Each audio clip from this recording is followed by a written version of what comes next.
ಮಾಯಾಜಾಲ ರೊಟ್ಟಿ. ರತನ್ ಮತ್ತೆ ಅವನ ಕುಟುಂಬ ಹಸುವಿನ ಹಾಲನ್ನು ಮಾರಿ ತನ್ನ ಕುಟುಂಬವನ್ನು ನಡೆಸುತ್ತಿರುತ್ತಾರೆ. ಒಂದು ದಿನ ಆ ಹಸು ಸತ್ತು ಬಿದ್ದಿರುತ್ತೆ.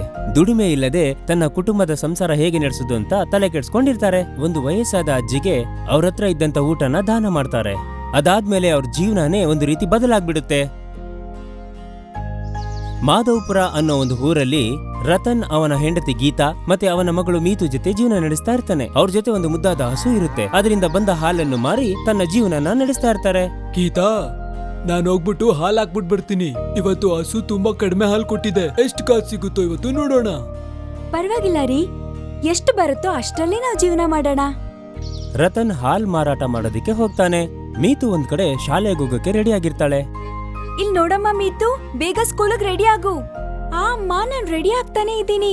ಆಗ ದಿಢೀರ್ನೆ ಯಾರೋ ಬಾಗಿಲು ಬಡದಾಗೆ ಶಬ್ದ ಕೇಳುತ್ತೆ. ಮೀತು ಆಚೆ ಬಂದು ನೋಡ್ತಾಳೆ ಒಂದು ವಯಸ್ಸಾದ ಅಜ್ಜಿ ನಿಂತಿರೋದನ್ನ. ಏನಜ್ಜಮ್ಮ, ನಿಮ್ಗೇನ್ ಬೇಕಾಗಿತ್ತು? ಕಂದ, ಏನಾದ್ರೂ ತಿನ್ನಕ್ಕಿದ್ರೆ ಕೊಡು, ತುಂಬಾ ಹೊಟ್ಟೆ ಹಸುವಾಗ್ತಿದೆ ಕಂದ. ಸರಿ ಅಜ್ಜಿ, ನಾನ್ ಈಗ್ಲೇ ಹೋಗ್ ತಗೊಂಡ್ ಬರ್ತೀನಿ. ಅಮ್ಮ, ಹೊರಗಡೆ ಒಂದು ಅಜ್ಜಿ ಬಂದಿದ್ದಾರೆ, ಅವ್ರಿಗೆ ತಿನ್ನೋದಕ್ಕೆ ಏನಾದ್ರೂ ಕೊಡು ಅಮ್ಮ, ತುಂಬಾ ಹಸಿವಾಗ್ತಿದ್ಯಂತೆ. ಸರಿ. ಅವ್ರ ಕಿಚನ್ ಅಲ್ಲಿದ್ದಂತ ಊಟನ ತಗೊಂಡ್ ಬಂದು ಅಜ್ಜಿ ಕೈಗೆ ಕೊಡ್ತಾರೆ. ಅಜ್ಜಿ ಅದನ್ನ ಇಸ್ಕೊಂತಾರೆ. ತಗೊಳ್ಳಿ ಅಮ್ಮ, ತಗೊಂಡ್ ತಿನ್ನಿ. ಮಗಳೇ, ನೀನು ನಿನ್ ಕುಟುಂಬ ಯಾವಾಗ್ಲೂ ಚೆನ್ನಾಗಿರ್ಬೇಕು. ವಯಸ್ಸಾಗಿರೋ ನನಗೆ ಇಷ್ಟೊಂದು ಉಪಕಾರ ಮಾಡ್ತಿದ್ಯಲ್ಲ. ಕೊಟ್ಟಿದ್ದನ್ನ ತಿಂದು ಆ ಅಜ್ಜಮ್ಮ ಗೀತಾಗೆ ಆಶೀರ್ವಾದ ಮಾಡಿ ಹೊರಟೋಗ್ತಾಳೆ.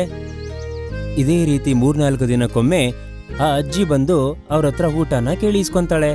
ಗೀತಾ ಮತ್ತೆ ಮೀತು ಏನಿರುತ್ತೋ ಅದನ್ನ ಕೊಡ್ತಿರ್ತಾರೆ. ಊಟ ಮಾಡದ್ ಮುಗಿದ್ಮೇಲೆ ಅವರಿಗೆ ಆಶೀರ್ವಾದ ಮಾಡಿ ಅಲ್ಲಿಂದ ಹೋಗ್ತಾ ಇರ್ತಾರೆ. ನಿನ್ನೂ ನಿಮ್ ಕುಟುಂಬನ ಆ ದೇವ್ರು ತುಂಬಾ ಚೆನ್ನಾಗಿಟ್ಟಿರ್ಲಿ ಅಂತ ಬೇಡ್ಕೋತೀನಮ್ಮ. ಅದಾದ್ಮೇಲೆ ಒಂದು ದಿನ ರತನ್ ಹಸುವಿನಿಂದ ಹಾಲನ್ನು ಕರೆಯಲು ಹೋದಾಗ ಆ ಹಸು ಸತ್ತು ಕೆಳಗಡೆ ಬಿದ್ದಿರೋದನ್ನ ನೋಡ್ತಾನೆ. ಅವನಿಗೆ ಏನ್ ಮಾಡ್ಬೇಕು ಅಂತಾನೆ ಗೊತ್ತಾಗ್ಲಿಲ್ಲ. ಅಯ್ಯಯ್ಯೋ, ಇದೇನಾಗೋಯ್ತು? ನನ್ನ ಹಸು ಇತ್ರ ಆಗತ್ತೆ ಅಂತ ನಾನು ಅನ್ಕೊಂಡಿರ್ಲಿಲ್ಲ. ಹಾಗಂತ ಹೇಳಿ ತುಂಬಾ ಕೂಗಾಡಕ್ ಶುರು ಮಾಡ್ತಾನೆ.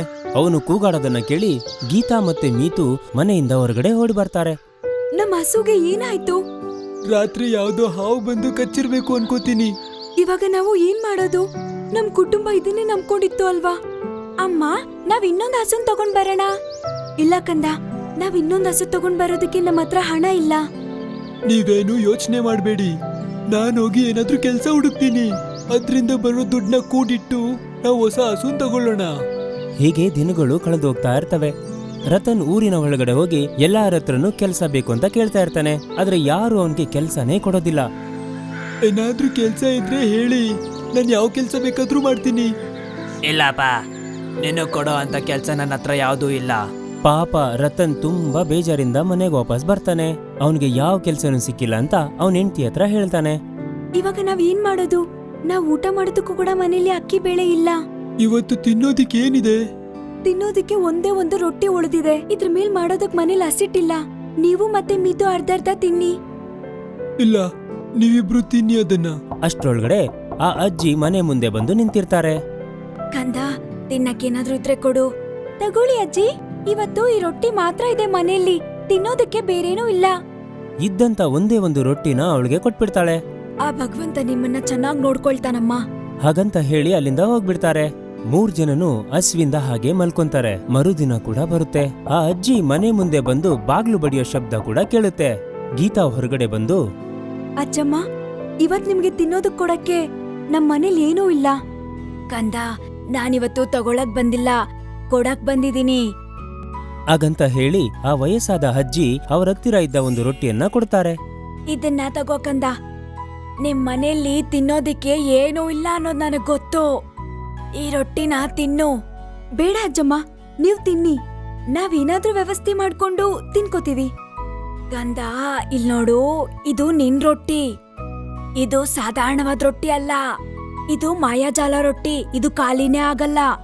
ಅದು ಅಲ್ದೆ ಈ ರೊಟ್ಟಿ ಹತ್ರ ನೀನು ತಿನ್ನೋದಕ್ಕೆ ಏನೇ ಕೇಳಿದ್ರು ಸರಿನೇ, ದಿಢೀರಂತ ನಿನ್ಗೆ ಸಿಕ್ಬಿಡುತ್ತೆ. ಹಾಗಂತ ಹೇಳಿ ಆ ಅಜ್ಜಿ ದಿಢೀರಂತ ಮಾಯ ಆಗಿ ಹೋಗ್ಬಿಡ್ತಾರೆ. ಗೀತಾ ಈ ವಿಷಯನ ರತನ್ಗೆ ಮತ್ತೆ ಮೀತು ಹತ್ರ ಹೇಳ್ತಾರೆ. ಅಮ್ಮ, ನಂಗ್ ತುಂಬಾ ಹಸ್ವಾಗ್ತಿದೆ. ಈ ರೊಟ್ಟಿ ಹತ್ರ ಹೇಳಿ ತಿನ್ನೋದಕ್ಕೇನಾದ್ರೂ ವ್ಯವಸ್ಥೆ ಮಾಡಿ. ಗೀತಾ ಆ ರೊಟ್ಟಿನ 2 ತುಂಡು ಮಾಡಿ ತಟ್ಟೆಯಲ್ಲಿ ರತನ್ಗೆ ಮತ್ತೆ ಮೀತುಗೆ ಅಂತ ಕೊಡ್ತಾರೆ. ರೊಟ್ಟಿ ತಿನ್ನೋದಕ್ಕೆ ಪಲ್ಯ ಕೂಡ ಬೇಕು ಅಂತ ಕೇಳ್ತಾರೆ. 2 ತಟ್ಟೆಯಲ್ಲೂ ಪಲ್ಯ ಕೂಡ ಇರುತ್ತೆ. ರತನ್ಗೆ ಅಂತ ಕೊಟ್ಟ ರೊಟ್ಟಿಲಿ ಅರ್ಧ ಭಾಗನ ತೆಗೆದು ಗೀತಾಗೆ ಕೊಡ್ತಾನೆ. 3 ಜನನೂ ಊಟ ಮಾಡ್ತಾರೆ. ಅಜ್ಜಿ ಹೇಳ್ದ ಹಾಗೆ ರೊಟ್ಟಿ ಖಾಲಿನೇ ಆಗೋದಿಲ್ಲ. ಒಂದು ತಿಂದು ಮುಗಿದಾದ್ಮೇಲೆ ಇನ್ನೊಂದು ಮತ್ತೆ ಅಲ್ಲಿರೋದು. ನನಗೊಂದು ಒಳ್ಳೆ ಯೋಚನೆ ಬಂದಿದೆ. ನಾವ್ಯಾಕಿದನ್ನ ಹಿಡ್ಕೊಂಡು ವ್ಯಾಪಾರ ಮಾಡಬಾರ್ದು? ಹೌದು, ನಮ್ಗಿವಾಗ ಏನ್ ಅವಶ್ಯಕತೆ ಇದೆಯೋ ಅದನ್ನ ರೊಟ್ಟಿ ಹತ್ರ ಕೇಳೋಣ. ರತನ್ ಅಲ್ಲೊಂದು ಚಿಕ್ಕ ಡಾಬಾನ ಶುರು ಮಾಡ್ತಾನೆ. ಅಲ್ಲಿ ರೊಟ್ಟಿ ಮತ್ತೆ ಸಾಗುವನ್ನ ಮಾರೋದಿಕ್ಕೆ ಶುರು ಮಾಡ್ತಾನೆ.